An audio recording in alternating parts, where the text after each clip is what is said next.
Good morning. I'm sorry that I look so horrible.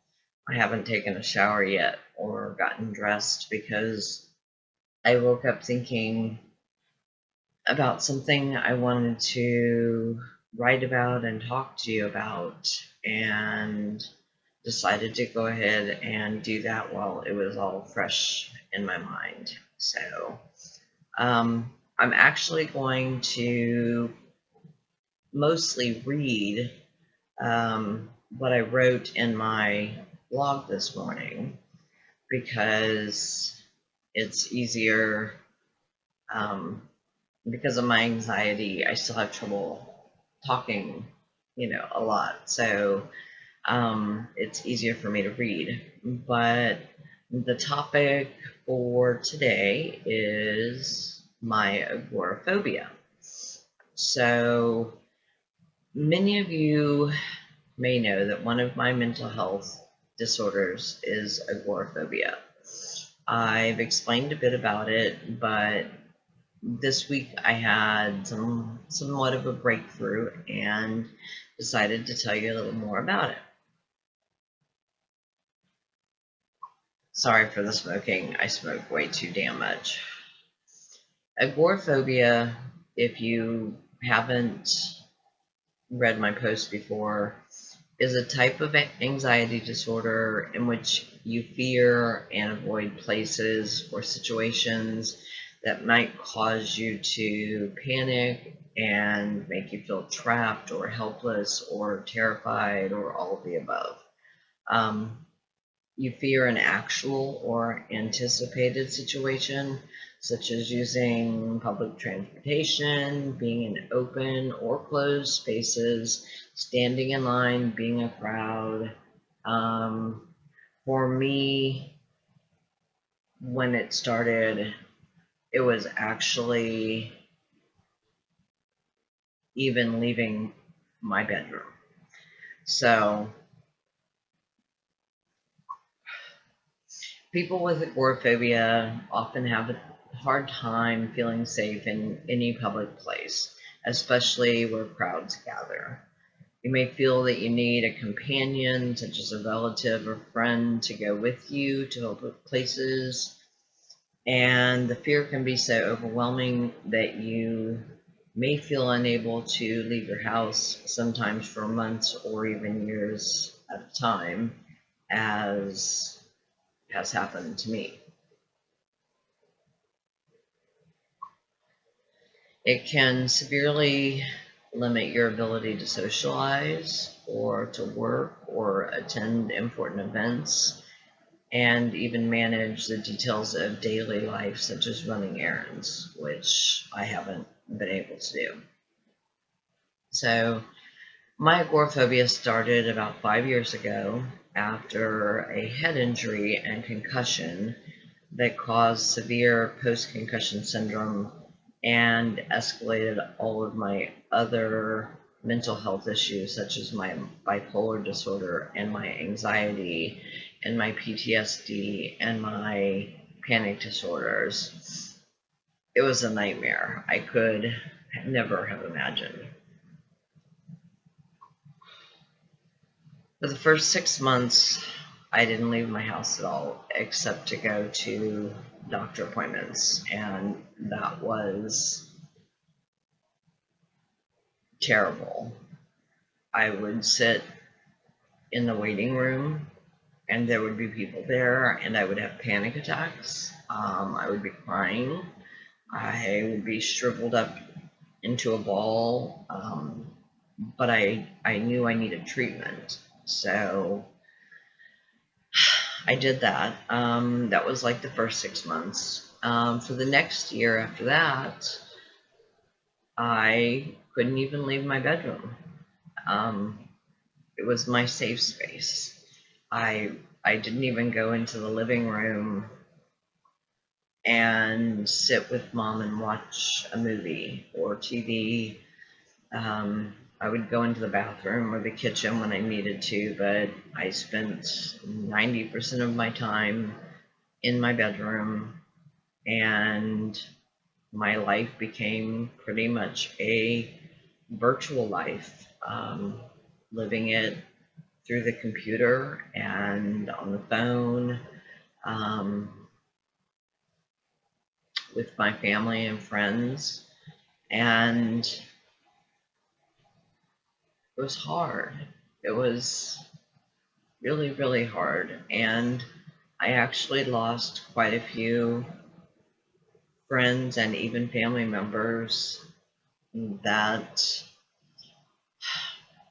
just didn't want to understand the things that I was trying to explain to them about how I felt, but that's what it was. So, the thought of being outside, it gave me just horrible, horrible panic attacks, as did the idea of being in a store such as Walmart, which is like my biggest nightmare, or a crowded place or a new place, really anything. I was just terrified. Along with my other mental health issues, this was being treated by my psychiatrist and my therapist and a neurologist. One of the typical treatments is exposure therapy, which is horrifying. You have to force yourself to do the things you fear the most. So after about a year and a half, I started trying small things. Just leaving the house with my mom and going for a short ride in the car. That was a start. I started trying to go to my daughter's house for brief periods of time because she was very supportive of me. I would go to a small store, like a drugstore, with my mom to pick up a couple of items as quickly as possible and return home. During these attempts, I had multiple panic attacks, which make agoraphobia worse, but I had to keep trying. There were weeks and even months where I couldn't do anything or go anywhere. And then I would start to try again. So I was then able to leave my bedroom and sit in the living room with my mom for the day, or at least part of the day, and watch movies or TV or something, and that became okay. It stopped frightening me, and that made my house a safe place, not just my bedroom. So I just had to keep working the steps, one step forward sometimes and two steps back. Over the past year, I've started getting a little better. I could ride in cars. I could visit my daughter's house. I could go into a drugstore.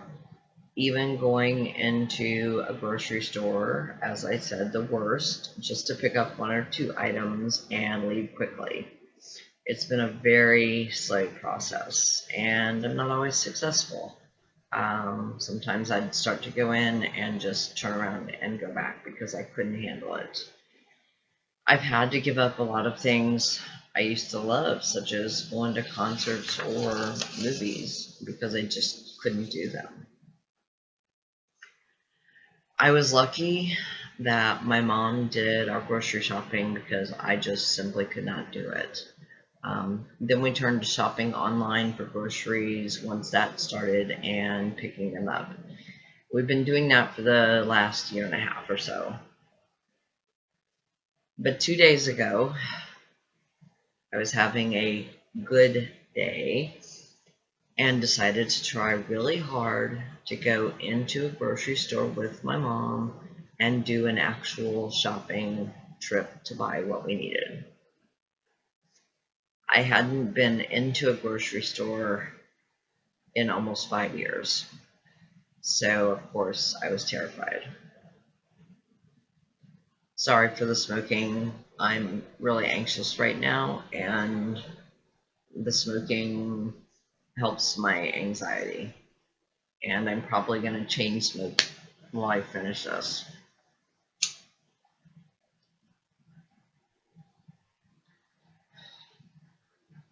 We went inside the grocery store. Nothing as big as Walmart, but still a decent sized grocery store. And I immediately had an anxiety attack. I had to stop and breathe and remind myself that I wasn't dying, that I wasn't having a heart attack, because that's what panic attacks feel like to me. I mean, for the first year that I was having them, I would end up in the emergency room sometimes convinced that I was dying, but I've gotten better with my panic attacks. But then we progressed into the store. We went up and down every aisle while I focused really carefully on price checking products and using my calculator on my phone as coping skills to try to stay distracted from being out in the open. It was hard. It was hard. It was very hard. I had to stop a few times to deal with my anxiety, but my mom was right there with me. We were there for about an hour, unheard of for me for the previous 5 years. We checked out and loaded the car and drove home to unload the groceries. I immediately went to my bedroom, my safe place, to deal with my anxiety. But at the same time, I was really damn proud of myself. It may not sound like a lot to most of you, but if you've ever experienced it, especially for years on end, it was a big fucking deal for me. I didn't think I could do it, but I did. I called my daughter and told her what I did. My anxiety was so high that my voice was racing and I couldn't stop talking. She told me how proud she was of me, and I felt that I had made a small breakthrough. I wanted to tell all my friends how I felt, but I don't really have but a couple of friends because I've lost most of them over the last 5 years because they didn't understand or want to understand or deal with my mental health issues. So I really only had a couple of friends, and I didn't really have anybody to talk to about it. So I journaled about it instead, feeling excited because I want to tell my therapist when I see her this week. But I was exhausted, mentally and physically. It took so much out of me. I had to lie down for the rest of the day. Then came yesterday. It wasn't good. I woke up with terrible anxiety. I felt like I had a hangover from it and the day before. I was in a horrible mood that I tried and tried to get out of. I realized that I had set a bar for something, and now I felt like I should be able to do it again and again and go farther and farther more frequently. I was putting a tremendous amount of pressure on myself in my mind, even though I was trying not to. I was trying to focus on the good part, that I actually did it at least once. Only 4 or 5 of people who have seen how this disorder affected me over the years have been able to see the slow changes in my trials and sometimes failures to overcome this. I knew they were proud of me, and I didn't want to let them down the next time. My brain was just spiraling with racing thoughts about all of this, and I had a couple of panic attacks just thinking about the next time. Today, though, I am just trying to remember that I did it. a fucking grocery store. I mean, something that most people just take for granted was a huge deal for me. Maybe the next time won't be as successful, but I will be trying again and thinking of other places to try to go and work on this some more. Smaller places with few people are much easier. I don't know if I'll ever be able to go into a Walmart again, but that's totally fucking okay with me because I don't like Walmart anyway. I also have trouble going to people's houses and meeting and being around groups, even small groups of people I don't know well. So in my pride of going to the grocery store, I almost forgot to talk about the fact that my daughter's friend held a baby shower for my daughter 2 weeks ago, where there were about 40 people that I didn't know. My daughter's about 30 weeks pregnant now with my grandson, and I can't wait. Especially since I can go to her house and I don't feel very much anxiety or have panic attacks, and my agoraphobia doesn't bother me so much there. But I was not going to miss this baby shower no matter what. I had quite a few anxiety attacks during it, but I was able to kind of escape to bathrooms to settle myself down, and my daughter said afterwards that I had done a great job, and she was proud of me for that too. She's so wonderful. She is right there with me every step of the way, and feels and tells me about my trials and my successes and helps me deal with my failures. So I'm making progress. I'm trying not to worry about the next time or the time after that.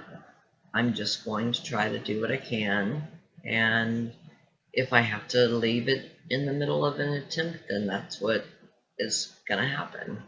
I'm trying to have reasonable expectations that not all of my attempts will be successful, but that I need to keep trying.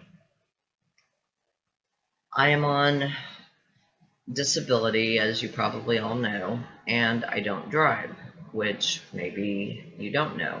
I haven't driven in almost 5 years. The thought now scares the shit out of me. I have built it up in my brain so much that it just terrifies me. But that's my next big goal. Early next year, maybe like February, I'm going to study and take the written and driving tests and see if I can pass them. I am 53 years old. I've only taken the written driving test once when I was 16 and once when I moved to a different state about 25 years ago.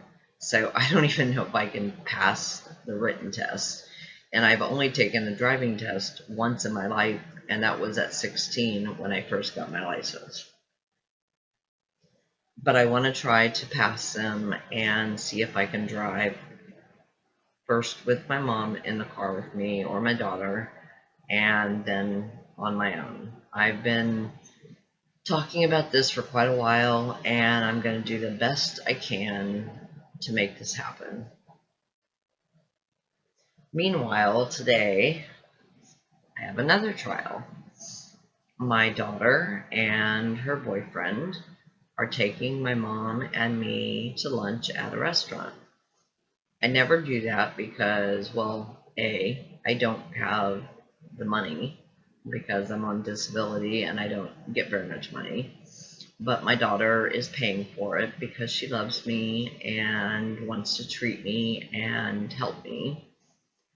And being stuck in a room full of strangers and eating is really scary. But I'm going to do it. It may not be smooth, and I know I'll be anxious, but the people I love will be with me, and they know my limitations and will help me however they can. I'm both looking forward to it, but dreading it a little bit at the same time, but I'm going to do it. Today is going to be a good day. I'm going to spend time with people I love, out in public, in a restaurant, with people I don't know surrounding me, and I'm going to conquer the fear, at least for today, at least for the time that I'm there.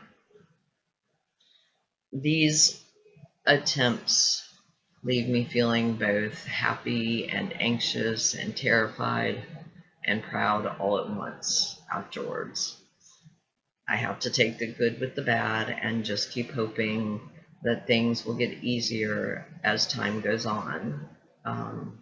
It has gotten easier over the last 5 years, even though it's taken a long time, and it's just, kind of baby steps along the way. But I have to remember not to put so much pressure on myself that I actually cause a panic attack just out of my own fears.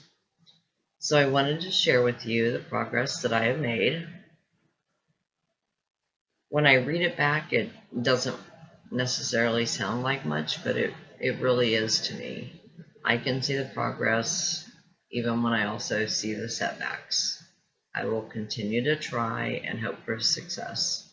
Today, though, I'm just going to breathe and enjoy my family and try to ignore the potentially distressing parts and know that I am doing the best that I can. So wish me luck, and I hope we all have a good day today. Man, I just looked at the timer. This is 22 minutes that I've been talking. That's a long time. So if you actually listened and watched this whole thing, thank you. I appreciate it. I didn't mean to talk for this long, but I wanted to get all of this out. And now I'm going to go take a shower and get ready to go to the lunch. And wish me luck. And I hope you all have a great day. I hope we all have a great day. And I'll let you know how it goes. Thanks for watching and listening. Talk to you later.